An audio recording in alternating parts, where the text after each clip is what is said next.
Sometimes the difference between survival and destruction is a single, desperate lie. Sometimes safety comes wrapped in the arms of a stranger.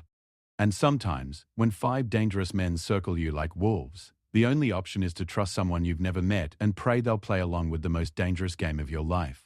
The dust hadn't settled from the stagecoach wheels when Elena Marsh realized her carefully planned journey west had just turned into a nightmare.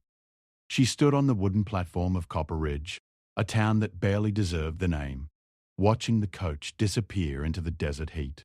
Her fingers clutched the handle of her small leather case so tightly her knuckles had gone white. The late afternoon sun beat down mercilessly, and the few buildings that lined the main street looked like they'd been assembled by someone who'd given up halfway through. She had exactly $3 to her name, a letter of employment at a school in Sacramento that was still 200 miles away, and now, apparently, no way to get there. The stage driver had informed her with barely concealed satisfaction that the next coach wouldn't arrive for 5 days. 5 days in a town that looked like it existed solely to prove that civilization had its limits. Elena adjusted her bonnet and tried to look more confident than she felt. She was 24 years old, educated at a proper school back in Boston, and utterly unprepared for the reality of frontier life. Her dark hair was already escaping its pins from the long journey, and her traveling dress, which had seemed so practical when she'd left Missouri 2 weeks ago, now felt like a suffocating wool prison in the desert heat. The platform was mostly empty, except for an older man sleeping against a post and a woman sweeping the doorway of what might have been a general store. Elena took a deep breath and started walking toward the main street, hoping to find somewhere respectable to stay until the next stage arrived. That's when she heard the horses. 5 of them, riding in from the west with the kind of casual menace that made her stomach tighten. The riders moved as a pack, spreading out as they entered the town, and Elena didn't need anyone to tell her these weren't honest ranchers or traveling merchants. They wore the dusty, worn clothes of men who lived outside the law. Gun belts hung low on their hips, and their faces bore the hard edges of violence and long days in unforgiving country. The leader, a man with a scar running from his ear to his jaw, pulled his horse to a stop directly in front of Elena. His eyes traveled over her with an assessment that made her skin crawl. "Well, well," he said, his voice carrying across the suddenly silent street. "What do we have here? A proper lady, all alone in our little town." Elena lifted her chin, refusing to show the fear that was clawing at her insides. "I'm simply waiting for the next stage. I have no business with you." The scarred man laughed, and his companions joined in. They'd formed a loose semicircle around her now, cutting off any easy escape. "You hear that, boys? She's got no business with us. But maybe we got business with her." One of the other men, younger but with eyes that held the flat emptiness of someone who'd seen too much violence too young, leaned forward in his saddle. "Ain't seen a woman this fine in months, Cutter. Maybe she'd like some company while she waits." Elena's heart hammered against her ribs. She looked around desperately, but the street had emptied as if someone had rung a warning bell. The woman who'd been sweeping was gone. The door to the general store firmly closed. Even the sleeping man had vanished. The town had decided her fate wasn't their problem. "I'll ask you, gentlemen, to move along," Elena said, proud that her voice came out steady despite the terror coursing through her veins. "I'm expected, and people will come looking for me." "Expected by who?" Cutter asked, swinging down from his horse with lazy confidence. "There ain't nobody in this town who's going to stand up for a stranger, especially not against the Dalton gang." Eleanor had heard the name whispered in frightened tones at various stops along her journey. They were responsible for 3 bank robberies, 2 train holdups, and more murders than the law had been able to count. And now they were here, surrounding her, and she was completely alone. That's when she saw him. A man standing in the doorway of the saloon across the street, watching the scene unfold with an expression that was hard to read. He was tall, probably in his early 30s, with dark hair that needed cutting, and a weathered face that suggested he'd spent most of his life outdoors. He wore black pants, a dark blue shirt with the sleeves rolled up, and a gun belt that looked well used but not ostentatious. Their eyes met for just a moment, and Elena made a decision born of pure desperation. She had perhaps 30 seconds before Cutter and his men decided talking was finished. She needed a miracle, or at least a very convincing lie. She started walking, not away from the outlaws, but toward the stranger in the saloon doorway. Her legs felt shaky, but she forced them to move with purpose. Cutter called after her, his voice holding a note of surprise and irritation. But she didn't stop. The stranger watched her approach with raised eyebrows. Up close, she could see his eyes were grey like storm clouds, and there was an alertness to him that suggested he missed very little. A scar cut through his left eyebrow, and his hands, she noticed, hung loose and ready at his sides. Elena reached him and did something she'd never done before in her entire proper, educated, carefully planned life. She threw herself against his chest, wrapped her arms around him, and buried her face in his shirt. He smelled like leather and sage, and something she couldn't identify but that seemed quintessentially male. "Please," she whispered urgently, her lips close to his ear. "Pretend I'm yours tonight, or they'll take me. Those men, the Dalton gang, they're going to hurt me if you don't help. Please, I'm begging you." For a moment, the stranger went absolutely still. She could feel the tension in his body, the surprise, the rapid calculation happening behind those grey eyes. Then, slowly, his arms came up around her waist, holding her against him with surprising gentleness. "Easy now," he said, his voice pitched low enough that only she could hear. "You picked the wrong man for this particular game, lady, but I suppose we're committed now." Before she could ask what he meant, he turned them both to face the approaching outlaws, keeping one arm firmly around her shoulders. The gesture was protective, possessive, and entirely convincing. Cutter had followed her across the street, his expression dark with anger at having his prey escape. He stopped a few feet away, his hand resting on his gun. "The lady seems to have gotten confused," he said. "We was just introducing ourselves. The lady is exactly where she wants to be," the stranger said calmly. "With me, her husband." The word hung in the air like a challenge. Elena tried to look like a woman standing beside her husband rather than a terrified schoolteacher clinging to a complete stranger. She forced herself to breathe normally, to lean into the stranger's side as if she belonged there. "That's funny," Cutter said, his eyes narrowing, "because I don't recall seeing her in town before today. And I sure as hell don't recall seeing you with a wife, Kane." So, the stranger had a name. Kane. It fit him somehow. Short and hard and no nonsense. "That's because I just brought her in from Denver," Kane said, his tone suggesting he was growing bored with the conversation. "We got married 3 days ago.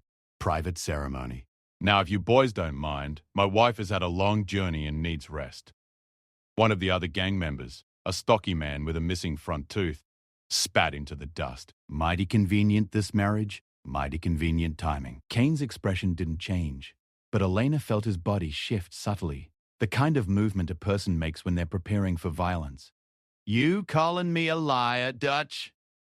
Several townspeople had appeared at windows and in doorways, drawn by the confrontation but careful to stay out of the line of fire. Elena realized with a sick feeling that if this turned into a gunfight, she'd be caught directly in the middle of it. Cutter studied them both with cold calculation. His hand remained on his gun, and Elena could practically see him weighing the benefits of pushing the issue against the risks. Finally, he smiled, showing teeth that had seen better days. "Well, congratulations on your marriage, Kane," he said, the words dripping with false civility. "Though I got to say, you married yourself a mighty pretty woman. Hope you're prepared to protect what's yours." "Always am," Kane replied evenly. The outlaws held their positions for another long moment. 5 dangerous men against 1, with Elena caught in the middle of whatever deadly game they were playing. Then Cutter jerked his head toward the saloon. "Come on, boys, let's get a drink. I'm sure we'll be seeing more of the happy couple during their stay in Copper Ridge." The gang moved past them into the saloon, close enough that Elena could smell the sweat and dust and violence that clung to them. She forced herself not to flinch, not to show any reaction, until they were inside and the saloon doors had swung shut behind them. Only then did she allow herself to sag slightly against Kane's supporting arm. Her whole body was shaking now, delayed reaction setting in hard. "Thank you," she whispered. "I don't know what I would have done if—" "We need to talk," Kane interrupted, his voice still calm but holding an edge now. "But not here." "Can you walk?" Elena nodded, not trusting her voice. Kane guided her down the street, his arms still around her shoulders, playing the part of the protective husband for any eyes that might be watching. They passed several buildings before he steered her into a small restaurant that looked marginally cleaner than the other establishments. The interior was dim and blessedly cool. A few tables occupied the space, most of them empty at this hour. An older Mexican woman looked up from behind a counter, her eyes widening slightly when she saw them. "Mr. Kane," she said, her accent thick but her English clear. "I heard the commotion. Is everything well?" "We're fine, Rosa. Could you bring us some coffee? And maybe some of that stew if you have any left." Of course, of course." Rosa hurried away, leaving them alone at a corner table. Kane finally released Elena, and she sank into a chair with relief. Now that the immediate danger had passed, she could feel exhaustion creeping in, along with the full weight of what she'd just done. She'd thrown herself at a complete stranger, asked him to lie for her, and potentially put him in mortal danger from one of the most feared outlaw gangs in the territory. "I'm so sorry," she began. "I didn't mean to involve you in my troubles. I was desperate, and you were the only person who didn't run away when those men appeared. And Kane held up a hand, stopping her mid-sentence. He leaned back in his chair, studying her with those storm-grey eyes. "Let's start with names. I'm Cole Kane. And you are?" "Elena Marsh. I'm from Boston originally, but I've been teaching in Missouri for the past 2 years. I'm traveling to Sacramento to take a position at a new school there." "Long way from Boston," Kane observed. "And you decided to do it alone?" "I didn't have much choice. My parents passed away 3 years ago, and I have no other family. The position in Sacramento pays well, and I thought—" She trailed off, realizing how naive she must sound to this man. "I thought I could manage the journey." Rosa returned with 2 cups of strong coffee and 2 bowls of stew that smelled better than anything Elena had eaten in weeks. She thanked the woman gratefully and wrapped her hands around the warm cup, using it to steady herself. "Here's the situation," Kane said, his voice low enough that it wouldn't carry to other tables. "You just made yourself my wife in front of Cutter Dalton and his gang. That was either the smartest or the stupidest thing you could have done, and I haven't decided which yet." "Why do you say that?" "Because Cutter's right about one thing. I don't have a wife, and everyone in this town knows it, which means he knows we're lying. He's playing with us right now like a cat with a mouse, but eventually he's going to want to see just how far we're willing to take this deception." Elena's hands tightened around her cup. "I can leave. I can try to get out of town before—" "You can't leave. There's no stage for 5 days, and if you tried to leave on foot or even on a horse you bought, they'd run you down before you made it 5 miles. The only reason you're safe right now is because they're giving me the chance to back down from the lie, to admit you're not my wife. And once I do that, they'll take you." The blunt assessment made Elena's stomach turn. "What do we do?" Kane took a long drink of his coffee, his expression thoughtful. "We commit to the lie completely. For the next 5 days, until that stage arrives, you are Elena Kane, my wife of 3 days. You stay with me, you act like my wife, and you don't give Cutter or his boys any reason to doubt the story." "God? You mean—" I mean, you'll stay at my place. I've got a small house at the edge of town. 2 rooms. You can have the bedroom. I'll take the floor in the main room. We'll be seen together. We'll act like newlyweds. And with any luck, the Dalton gang will get bored and move on before that stage arrives." Elena stared at him, trying to process what he was suggesting. Share a house with a man she'd met 5 minutes ago? Pretend to be his wife? It was scandalous, improper, and completely insane. It was also her only option. "Why are you helping me?" she asked quietly. "You could have let them take me. You could have told them the truth.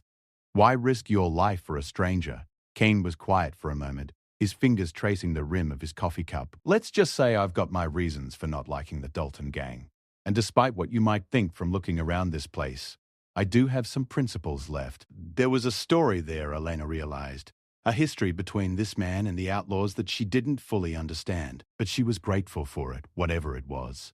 "I'll pay you," she said suddenly. "I don't have much, but I have $3, and when I reach Sacramento—" "Keep your money. You're going to need it more than I do." Kane pushed his bowl aside and leaned forward. "But I need you to understand something, Miss Marsh. For this to work, you have to be convincing. That means no flinching when I touch you. No acting like a frightened rabbit when we're in public. The Dalton gang needs to believe that you're my wife and that I'm willing to kill to protect you. Can you do that?" Elena thought about Cutter's eyes, about the casual cruelty in his voice, about what would have happened if she'd been left alone with those men. She thought about the long journey from Boston, about the teaching position waiting in Sacramento, about the life she was trying to build from the ashes of everything she'd lost. "Yes," she said firmly, "I can do that. Kane studied her for another moment, then nodded. All right then, Mrs. Kane. Finish your stew. Then we'll head to my place before it gets dark. And tomorrow we start convincing this town that we're the most devoted newlyweds they've ever seen.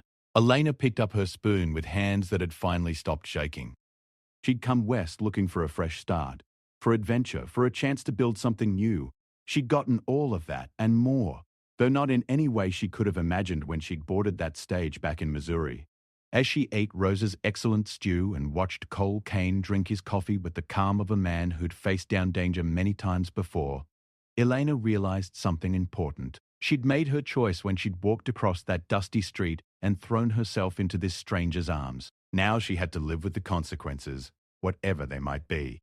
Outside, the sun was beginning to set, painting Copper Ridge in shades of gold and red. Somewhere in the saloon across the street, 5 outlaws were drinking and planning and waiting to see what the morning would bring.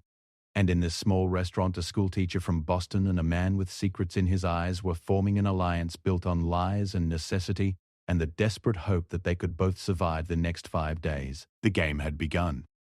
And Elena Marsh, now Elena Kane, at least for the moment, was all in.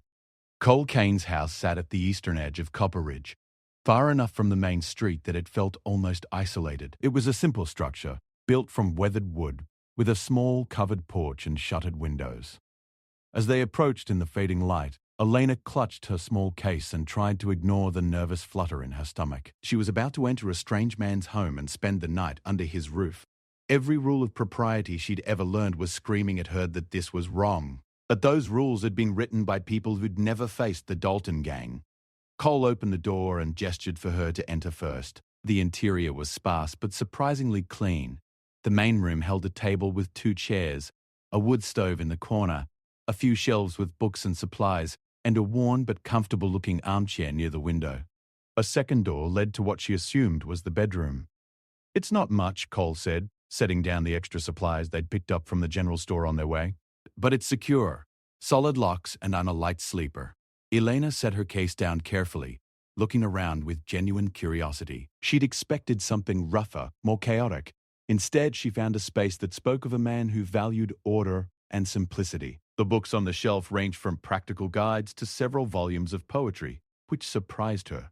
"You read Whitman?" she asked, spotting a familiar spine. Cole glanced at the bookshelf, something that might have been embarrassment crossing his face briefly. "Surprised?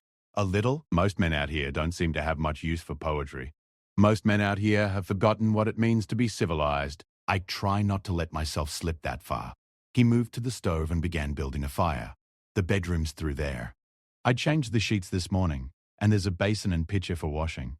Not exactly the accommodations you're used to, I'm sure." Elena walked to the bedroom door and looked inside. It was small but adequate, with a bed, a simple dresser, and a window that looked out over the desert. Clean and private, more than she'd had any right to expect. "It's perfect," she said honestly. "Thank you." They worked in companionable silence for the next hour. Cole made coffee while Elena unpacked her few belongings. When she emerged from the bedroom, having changed from her traveling dress into something slightly less restrictive, he handed her a cup and gestured to one of the chairs at the table. "We need to establish our story," he said without preamble. "If we're going to be husband and wife for the next 5 days, we need to know enough about each other that we won't contradict ourselves if questioned." Elena nodded, taking a seat. This was practical, sensible. She could do practical and sensible. "What do you want to know?" "Everything. Start from the beginning. Where you were born, your family, how you ended up teaching in Missouri. And don't leave anything out. The more details we know about each other, the more convincing we'll be." So Elena told him. She talked about growing up in Boston, the daughter of a professor and a woman who'd been determined that her daughter would have every educational advantage. She described her childhood, her schooling, the books she'd loved and the dreams she'd harbored. She told him about her parents' deaths, her father from a heart attack and her mother from pneumonia the following winter, and how she'd been left alone at 21 with nothing but her education and her determination. Cole listened without interrupting, his grey eyes focused on her face with an intensity that was both unsettling and oddly comforting. He seemed to be cataloguing every detail, storing it away for future use. "Now you," she said when she'd finished. "If I'm supposed to be your wife, I should know something about the man I married. Cole leaned back in his chair, his coffee cup cradled in his hands.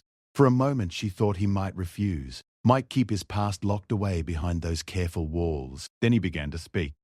I was born in Texas, outside of San Antonio. My father was a rancher. My mother was the daughter of a Mexican landowner. They had a small ranch, nothing fancy, but it was enough. I grew up learning to ride, to rope, to shoot. Normal life for a Texas boy. He paused, his eyes distant. When I was 16, my father got into a dispute with a neighboring rancher over water rights. It got ugly. The neighbor hired men to settle the issue. They came at night, set fire to our barn, ran off our cattle. My father went out to confront them. Elena waited, sensing there was more, something darker. They shot him in the back. Then they burned the house with my mother still inside. I was out checking the far pasture when it happened. By the time I got back, everything was gone. My parents, our home, our livelihood, everything. Oh, Cole! Elena breathed. I'm so sorry. He shook his head slightly, dismissing her sympathy. It was 14 years ago. The men who did it were never brought to justice. The neighbor claimed it was an accident, that my father had started the fire himself in a drunken rage. The law believed him because he had money and influence, and we were just another poor ranching family. What did you do? I was 16, alone with nothing but the clothes on my back and my father's rifle. I left Texas and headed west, worked odd jobs, learned to survive. Eventually I ended up here, in Copper Ridge. I do carpentry work, some blacksmithing, whatever needs doing. It's not the life I planned, but it's mine. Elena absorbed this, understanding him a little better now. He was a man who'd lost everything and rebuilt himself from nothing. No wonder he'd been willing to help her when everyone else in town had turned away.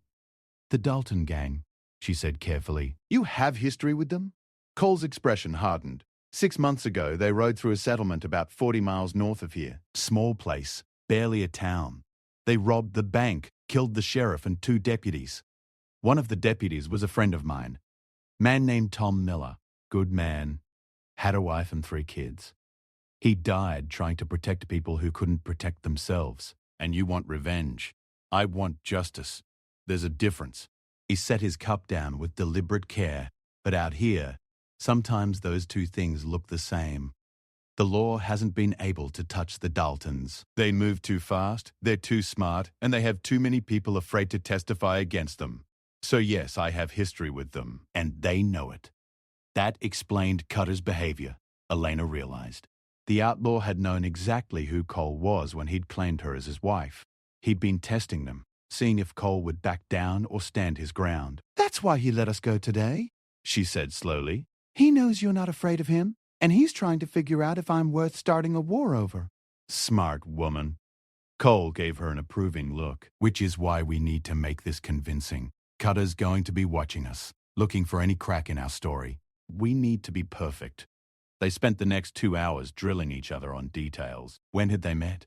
3 months ago in Denver, where Elena had supposedly been visiting a cousin. How had Cole proposed? On a hillside overlooking the city. At sunset. Where had they been married? A small church with only a few witnesses. What were Cole's favorite foods? Anything with beef and potatoes. What was Elena's? Fresh-baked bread with honey. What did Elena do that annoyed Cole? She hummed while she read. What did Cole do that annoyed Elena? He was too quiet, too closed off with his feelings. By the time they were finished, Elena felt like she actually knew this man she was supposed to have married. The details created a framework, a skeleton of a relationship that they could flesh out as needed. One more thing, Cole said as the evening grew late. Physical contact. Married couples touch each other. It's natural, expected. We need to be comfortable with that if we're going to sell this. Elena felt her cheeks warm. What kind of physical contact? Nothing inappropriate.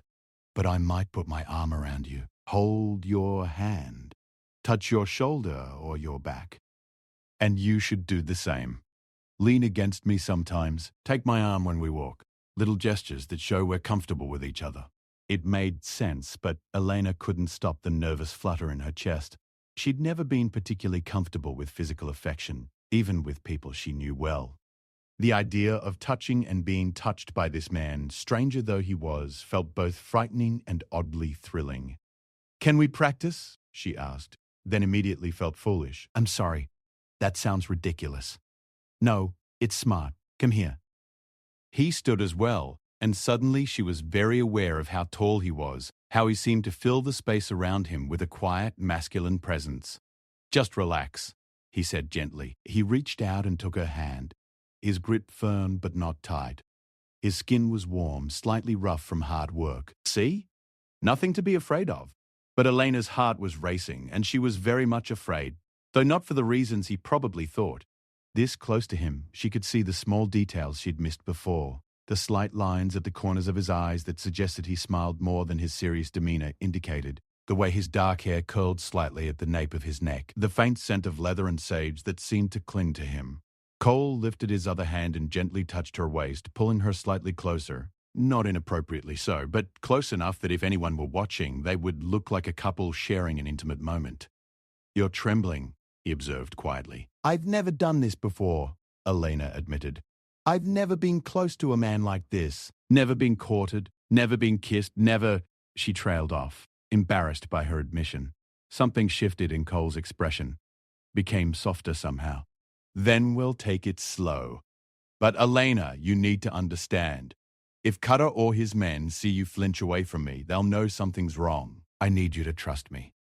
I'm not going to hurt you, and I'm not going to take advantage of this situation. I'm just trying to keep you safe. Elena looked up into his grey eyes and saw nothing but honesty there. She took a deep breath and made herself relax, leaning slightly into his touch instead of away from it. Better? She asked. Better. He smiled then, a real smile that transformed his face and made him look younger, less burdened. You're doing fine, Elena. This is going to work. They practiced for another 30 minutes, until Elena could take his arm without hesitating, could lean against him without feeling like she might shatter from nervousness. It was strange how quickly the human body could adapt, she thought. What had felt terrifying 20 minutes ago now felt almost natural. Finally, Cole stepped back and gestured toward the bedroom. You should get some rest. Tomorrow's going to be challenging. We need to be seen together. Need to act like newlyweds. Rosa will expect us for breakfast, and I guarantee Cutter will find a way to check up on us. Elena nodded, suddenly exhausted. The day's events crashed over her all at once. The fear, the adrenaline, the constant pretending. She moved toward the bedroom, then paused in the doorway. Cole, thank you for everything. I know this isn't your problem, and I know I've put you in danger. I just want you to know that I'm grateful. Get some sleep, Mrs. Kane, he said, but there was warmth in his voice. We'll talk more in the morning. Elena closed the bedroom door and leaned against it, her heart still racing. She'd thought leaving Boston was the biggest adventure of her life.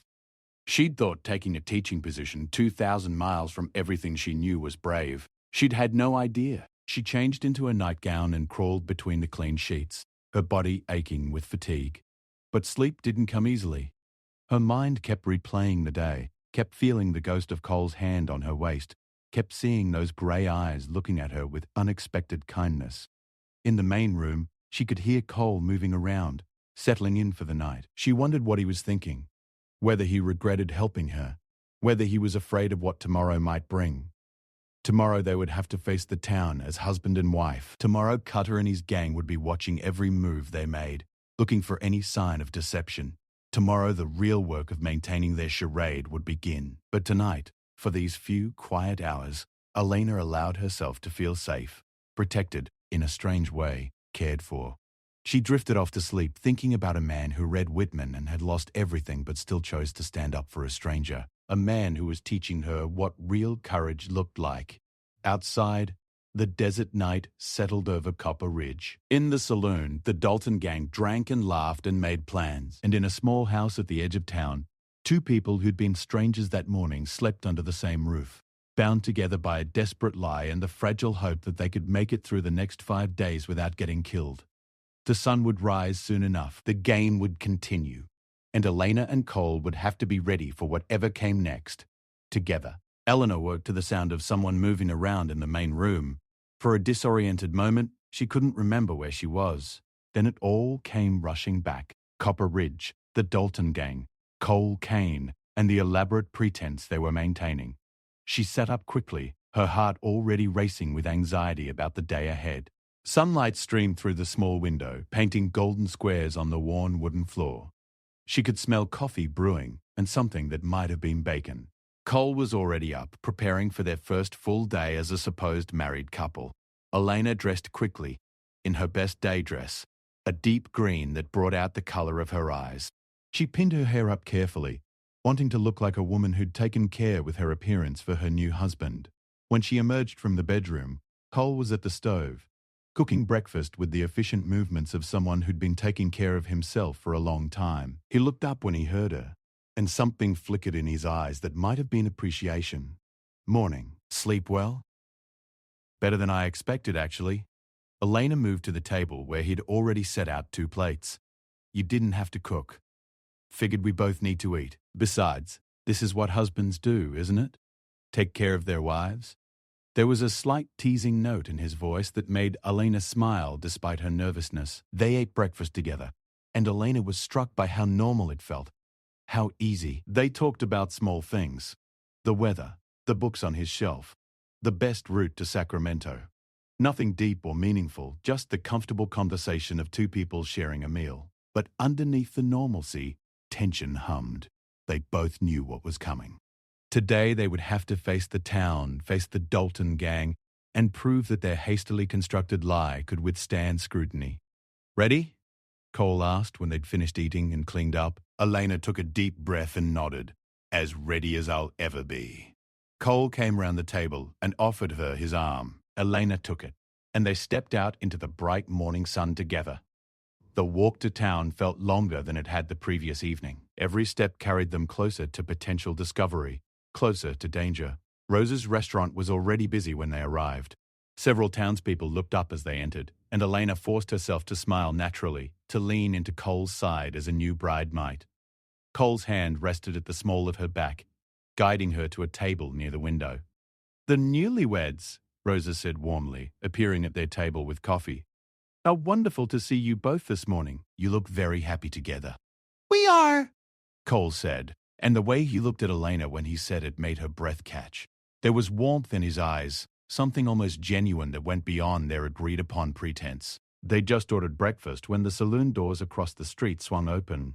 Cutter Dalton stepped out, followed by 3 of his men. They moved with the casual arrogance of predators who knew they owned this town, scanning the street until their eyes landed on the restaurant window, on Cole and Elena, sitting together like any normal married couple.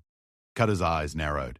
He said something to his men, and they all laughed. Then, to Elena's growing dread, they started walking toward the restaurant. "Easy," Cole murmured, his hand finding hers under the table. "Remember what we practiced. You're my wife, and you're not afraid of them because you know I'll protect you." The gang entered the restaurant, and the whole room seemed to freeze. Other diners suddenly found their plates very interesting. Rosa disappeared into the kitchen. Only Cole remained relaxed, though Elena could feel the coiled tension in his body, like a spring ready to release. "Well, well," Cutter said, approaching their table. "The happy couple. Mind if we join you?" "Yes," Cole said flatly. "We do mind. We're having breakfast."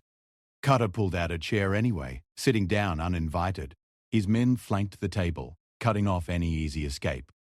Up close, in the morning light, Cutter looked even more dangerous than he had the previous day. His scar was an angry red line across his face, and his eyes held the kind of emptiness that came from years of violence. "See, Kane, here's the thing," Cutter said, leaning back in his chair. "I've been thinking about your little wife here, and something's been bothering me. You've been in Copper Ridge for what, 2 years now? Never once mentioned going to Denver. Never once mentioned courting a woman. Then suddenly, out of nowhere, you show up with a brand new bride?" "I value my privacy," Cole said. "Always have." "That's true enough. You're a quiet one, Kane. Keep to yourself. Do your work and don't cause trouble." Cutter's eyes shifted to Elena. "But you, Kane, you're not from around here. You've got that educated Eastern way about you. What's a woman like you doing marrying a nobody carpenter in a nothing town?" Elena lifted her chin, remembering Cole's advice. "Show confidence, not fear. I'm doing exactly what I want to do. Marrying the man I love and starting a new life with him. Love Cutter repeated, as if the word was foreign to him. That's sweet, real sweet. So you won't mind if I test that love a little bit? Before anyone could react, Cutter reached across the table and grabbed Elena's wrist. His grip was bruising, meant to intimidate and hurt. Elena gasped, more from surprise than pain, but Cole was already moving. He was faster than Elena would have thought possible. One moment he was sitting calmly, the next his hand was locked around Cutter's wrist with enough force to make the outlaw grimace. Let her go. Cole's voice was deadly quiet, each word dropping like a stone into still water. The restaurant had gone completely silent. Every eye was on their table, watching to see what would happen next. Cutter's men had their hands on their guns, but so did several other men in the restaurant, Elena noticed with surprise. Townspeople who'd been cowering yesterday now looked ready to back Cole if it came to violence. Cutter released Elena's wrist, and Cole immediately pulled her closer, his arm coming around her shoulders in a protective gesture that was both tender and unmistakably possessive. You're making a mistake, Kane, Cutter said softly. You're putting yourself between me and something I want. That's not a position you want to be in. She's my wife, Cole said, and there was steel in his voice. That means she's under my protection. Touch her again, and we'll have a problem that can only be solved one way. The two men stared at each other, and Elena could practically see the calculation happening behind Cutter's eyes. He was weighing his options, push forward and risk a gunfight he might not win, or back down and lose face in front of his men and the town. Finally, Cutter smiled, though it didn't reach his eyes. No need for things to get ugly. I was just testing the waters, so to speak. Seeing how devoted you really are to this sudden bride of yours. He stood up, his men following his lead. Enjoy your breakfast, newlyweds. I'm sure we'll be seeing more of each other. They left the restaurant, and Elena felt like she could breathe again. The other diners slowly returned to their meals, though the tension in the room remained thick. You all right? Cole asked quietly, examining her wrist where Cutter had grabbed her. A bruise was already forming, dark purple against her pale skin. Shaken, but fine. Elena looked up at him, seeing the anger still simmering in his grey eyes. Don't thank me for protecting my wife, Cole interrupted. And though his voice was gentle, there was an intensity to his words that made Elena's heart skip. Even if you're only pretending to be my wife, while you're wearing that title, no one touches you. Understand? Elena nodded, overwhelmed by the fierce protectiveness in his voice. This wasn't just an act anymore, she realized. Somewhere in the past day, Cole had genuinely taken on the role of her protector, and he meant it with every fiber of his being. They finished their breakfast in relative peace, though Elena noticed Cole kept glancing out the window, watching for any sign of the Dalton gang. When they finally left the restaurant, he kept her close, his hand firmly holding hers as they walked through town. We need supplies, he said, and we need to be seen. The more normal we act, the more people see us as an actual married couple, the harder it will be for Cutter to claim we're lying. So they went to the general store, where Cole bought flour and coffee while Elena examined fabric, playing the part of a wife setting up a new household. They visited the blacksmith, where Cole had some work to pick up, and Elena stood beside him, asking questions about his trade and smiling when he explained the intricacies of metalwork. Everywhere they went, they were watched. Sometimes by townspeople who seemed genuinely curious about Cole's sudden marriage, sometimes by members of the Dalton gang who tracked their movements with predatory interest. But slowly, something strange began to happen. The pretense they'd constructed started to feel less like a lie and more like a glimpse of something real. When Cole took her hand, Elena found herself wanting to hold on. When he smiled at something she said, she felt warmth bloom in her chest. When he stood close to her, his presence solid and reassuring, she felt safer than she had in years. And from the way Cole looked at her sometimes, when he thought she wasn't watching, she suspected he might be feeling something similar. 3 days passed in this manner. 3 days of playing house, of walking through town together, of sharing meals and conversations and quiet evenings by the fire. The Dalton gang watched them constantly, but they didn't approach again. It was as if Cutter was waiting for something, some sign that the facade would crack. On the 4th day, Elena woke to find Cole sitting at the table, staring at a piece of paper with a troubled expression. "What's wrong?" she asked, pulling her shawl around her shoulders against the morning chill. "Stage comes tomorrow," he said quietly. "You'll be leaving." Elena sat down across from him, and for the first time the thought of leaving didn't bring relief. Instead, she felt a strange ache in her chest. That was always the plan. I know, but Elena, I don't think Cutter's going to let you go easily. He's been too quiet these past few days. He's planning something. What do you think he'll do?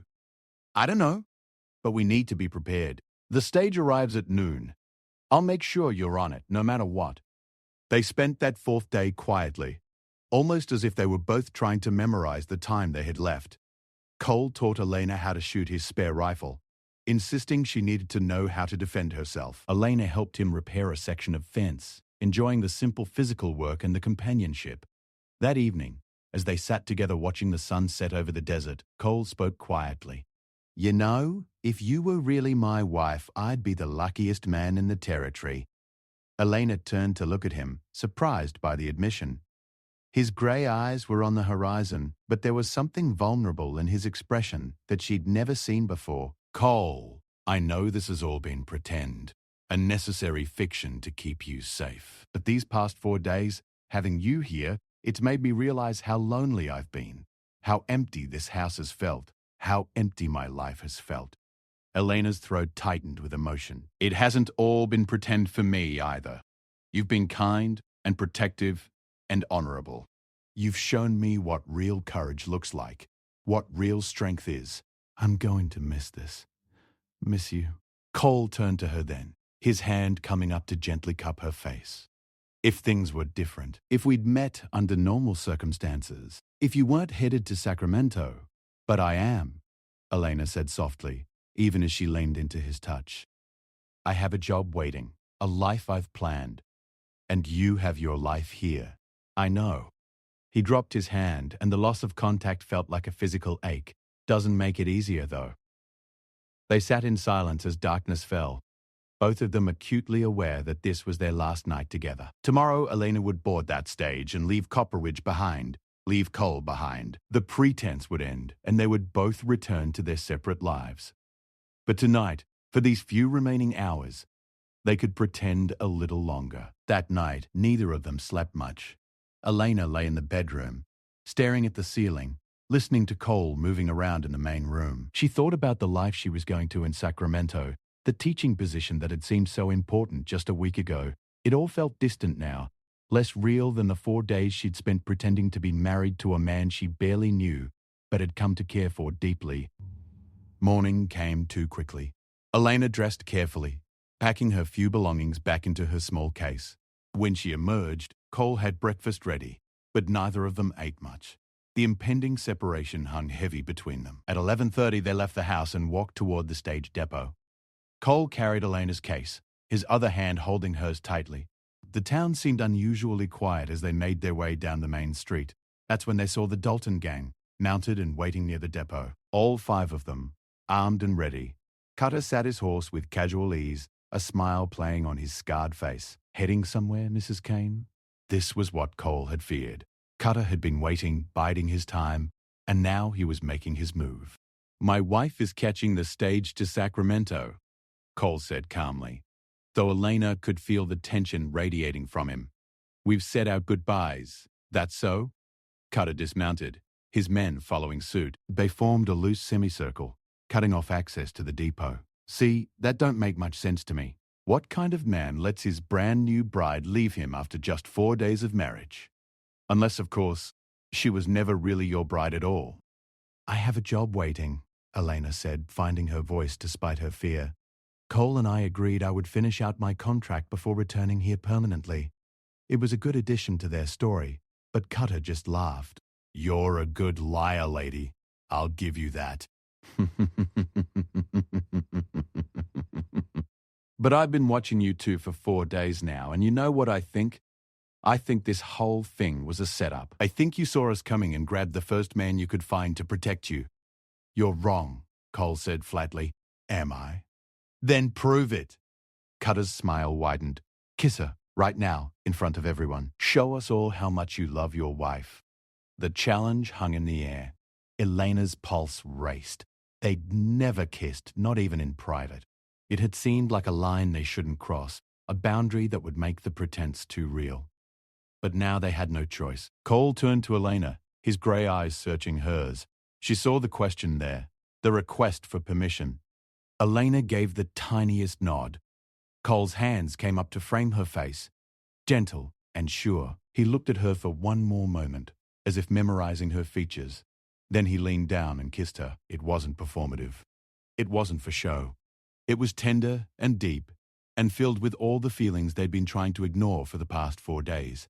Elena's hands came up to grip his shirt, anchoring herself as the world spun away. For that moment, there was no Dalton gang, no watching crowd, no pretense. There was only Cole and the way he held her like she was something precious. When they finally broke apart, both breathing hard, Cole rested his forehead against hers. "Be safe," he whispered, so quietly only she could hear. "And know that this right here, this was real." "I know!" Elena whispered back, tears stinging her eyes. The sound of the approaching stage broke the moment. It rumbled into view, dust swirling around its wheels. The driver pulled up to the depot, calling out the destination. "Sacramento! All aboard for Sacramento!" Cole walked her to the stage, his hand on her back, playing the part of the reluctant husband seeing off his wife one last time. "Cole," she said as he helped her up into the coach, "thank you for everything. I'll never forget." The gunshot cracked through the air, and time seemed to slow. Elena saw Cole's expression change, saw him reach for his gun, saw Cutter and his men drawing their weapons. "Nobody moves!" Cutter shouted. "This ends now. The woman stays, or Kane dies." But Cole was already moving, pushing Elena back into the stage. "Go!" he shouted to the driver. "Get her out of here!" The driver, terrified, snapped the reins. The horses bolted forward, and the stage lurched into motion. Elena pressed against the window, watching in horror as Cole faced down 5 armed men alone. More gunshots rang out, but they weren't all coming from the Dalton gang. Townspeople had emerged from buildings, rifles in hand. Rosa stood on the restaurant porch with a shotgun. The blacksmith had positioned himself across the street. Others joined them, forming a defensive line. "Cutter!" the sheriff called out, appearing suddenly from an office Elena hadn't known existed. "You're outnumbered and outgunned. Put down your weapons and ride out, or we'll put you in the ground right here." For a long moment, it could have gone either way. Then Cutter laughed, a harsh, bitter sound. "Not worth it," he said. "This nobody town isn't worth dying for. But Kane," he pointed directly at Cole, "this isn't over between us. Not by a long shot." The Dalton gang mounted their horses and rode out of Copper Ridge in a cloud of dust and frustration. The townspeople held their positions until the Outlaws were specks on the horizon. Only then did Cole lower his gun. The stage was already a mile out of town, carrying Elena away. She pressed her face against the window, watching Copper Ridge disappear behind her. Her hand touched her lips, still feeling the ghost of Cole's kiss. She'd come west, looking for a fresh start. She'd found it, but not in the way she'd expected. She'd found courage she didn't know she possessed. She'd found the meaning of real sacrifice and protection. And she'd found, for 4 brief days, something that felt remarkably like love. 3 weeks later, as Elena stood in front of her new classroom in Sacramento, organizing books and preparing for her students, a letter arrived. It was addressed in unfamiliar handwriting, but when she opened it, she recognized the careful, honest words. "Dear Elena, I hope this letter finds you well and settled in Sacramento. I wanted you to know that the Dalton gang left Copper Ridge that same day and haven't been seen since. The town is safe, and life has returned to normal, or as normal as things get out here. I also wanted to tell you something I should have said before you left. These past 4 days weren't a pretense for me. Not really. What started as a necessary lie became the most genuine thing I've experienced in years. You brought light to my small house and to my life, and I miss you more than I have words to express. I know you have your life there, your work, your plans. I respect that. But if you ever find yourself wanting something different, if you ever think about those 4 days the way I think about them every single day, you should know that you have a home here.